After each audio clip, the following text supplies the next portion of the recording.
ஒருவேளை நீங்க காதலிச்ச உங்க எக்ஸை மறுபடியும் மீட் பண்ற நிலைமை வந்ததுன்னா நீங்க என்ன பண்ணுவீங்க? எனக்கு அவ்வளோ ஆத்திரம் வருது.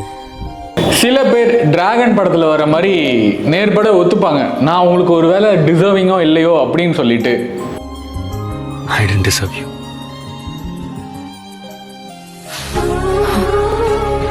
ஸோ ரிலேட்டபிளான ஒரு மூவி அப்படின்னா மாயாண்டி குடும்பத்தார் படத்துல வர மாதிரி தான். வணக்கம்.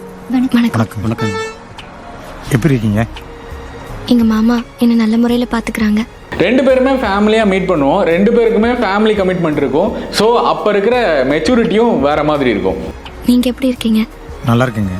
ஆனந்த வேலை எனக்கு ஒரு அன்பான மனைவி கிடைச்சிருக்கு. உங்களுக்கு அப்படியே அழகழகான நினைவுகள்லாம் வந்து உங்களுக்கு அப்படியே வருடி எங்கேயோ கொண்டு போகும். இருக்க ஒரு காலத்துல உனக்காக சிரிச்ச, உனக்காக அழுத, உனக்காக எங்கினேன். வாழ்க்கையில எப்ப வேணா என்ன வேணா நடக்கலாம். நிறைய ரஜினி சார் மூவிஸ்லயே வந்து அந்த லவ் ஃபெயிலியர் சீன் வர்றப்ப உனக்கு பெண்கள்னால ஏன் இவ்வளவு வெறுப்பு? நான் வெறுப்பா? பொண்ணுங்க மேல வெறுப்பு வந்துருச்சுன்னா நான் தற்கொலை பண்ணிக்குவேன். அதுக்கப்புறம் என்னடா வாழ்க்கை, போடா டேய். மறுபடி நீங்க உங்க எக்ஸை சந்திக்கிறீங்க அப்படின்னா நீங்க என்ன பேசுவீங்க?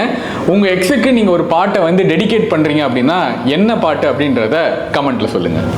என்னை பத்தி தப்பா அது இது என்னமோ நினைச்சிட்டீங்களே. நான் அப்படிலாம் நினைக்கிறேன். ஏன் அப்படிலாம் பேசிட்டீங்க? நான் அப்படித்தான் பேசுவேன். ப்ரோ, நீங்க என்ன பாட்டு டெடிகேட் பண்ணுவீங்க? எனக்கு வந்து நிறைய பாட்டு வருது.